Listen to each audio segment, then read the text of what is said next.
So this video continues from the previous video. Let's skip past all the ads. And so we can see they're doing the driveway and some of the exterior work on the landscaping now. And back to our friend, the concrete. But you can see how much concrete gets used and why that is contributing to the depletion of silica sand in the world.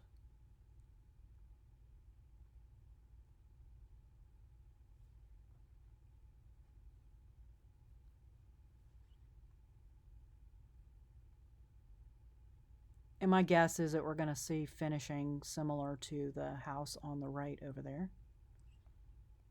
Looks like a similar style.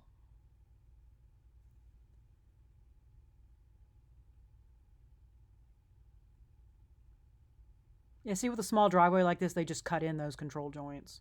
With a larger driveway, they would literally be construction joints. Okay, so, whoops. All right, let's talk about what he's doing here with the windows. So he's putting the windows in, and you can see the metal around the window. There's metal that gets put into openings called flashing, and that flashing helps if any moisture gets in the opening, it helps to get it back outside so that it doesn't drip inside the wall. And so basically the window is sitting on that flashing so that if it gets wet in there at all, the flashing slopes and it will take it right to the outside.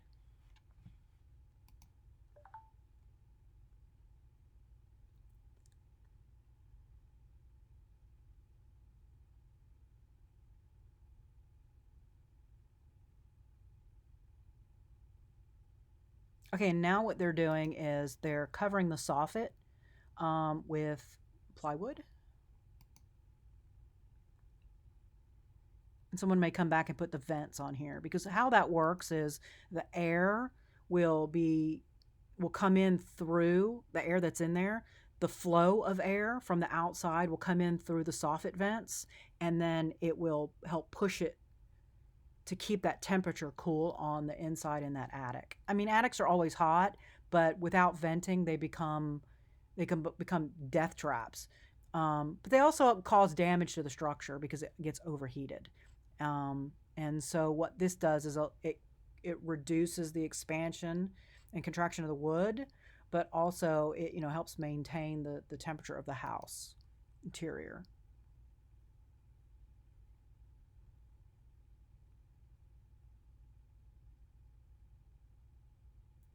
And then they're just covering that with fascia board. And then the gutters will get attached to that. Now, gutters only go on the side where the roof slopes down. But in this case, because it's a hip, there's going to be gutters.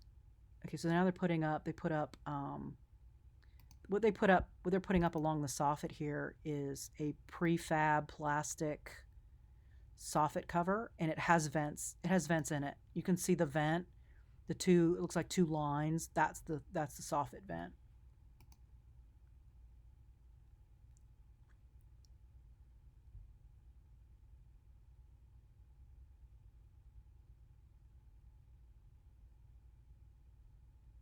Okay, now they're just now putting up wood siding. It's probably not wood. It's probably composite.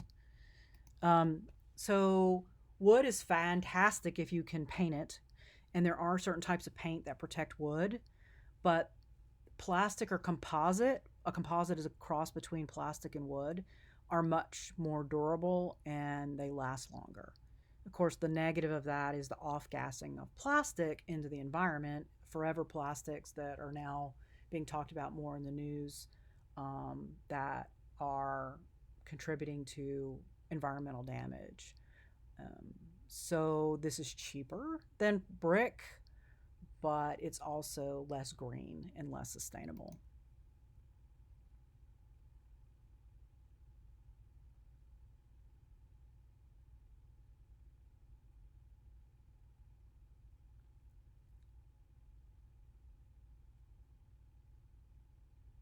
And that's tar paper, asphalt paper.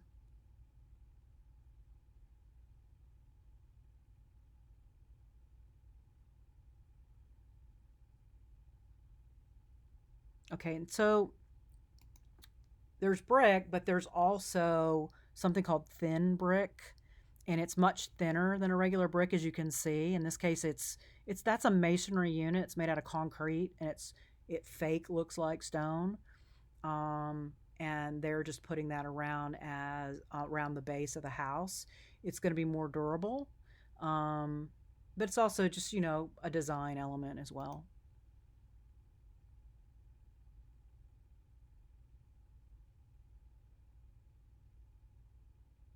And that has no structural properties like brick can.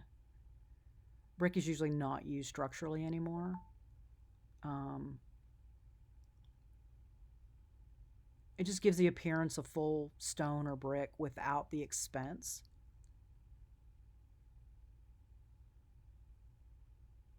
And it's just used as a finishing material. I mean, it does have more higher insulating properties than the wood.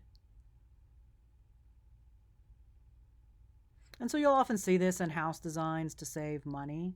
They'll just put the brick or the thin brick or the stone on the front only, and then the sides will be vinyl siding or composite siding. I I have a problem with it aesthetically, but it's kind of become so common now that most people don't really seem to mind it like they used to. Yeah, it looks like composite. It doesn't look like wood. All right, just coming back and making it pretty. It's really interesting when you guys take physics and you'll learn a little bit more too once we get into wood design. You're going to find that what you need to hold up a roof in terms of a beam, a column, excuse me, in terms of a column is a lot smaller than seems possible. But so we end up making columns much bigger than they need to be because otherwise people feel uncomfortable walking under the surface without a bigger column holding it up. And then they're just finishing the framing on the porch. And there's some lights. You can see they've cut the holes for the lighting.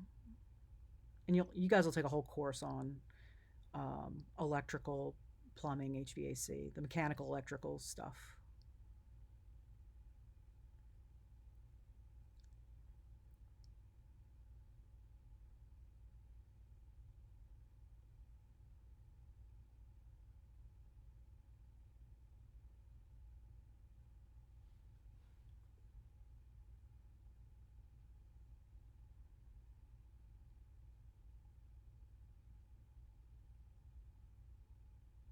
So fence, railing, all this is code required.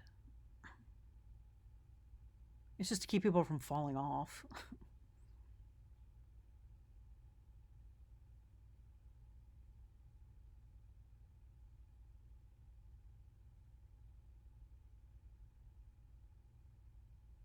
And now it's November, so they're going to wait obviously to put down grass. But that's pretty much it. That's pretty much the finished house from start to finish. And so you can see that when you're drawing the components that you're drawing in 3D, then translate to the two-dimensional realm. Okay, so I hope this was helpful to walk this through. I'll also share the link to this with you so you can watch it as many times as you want.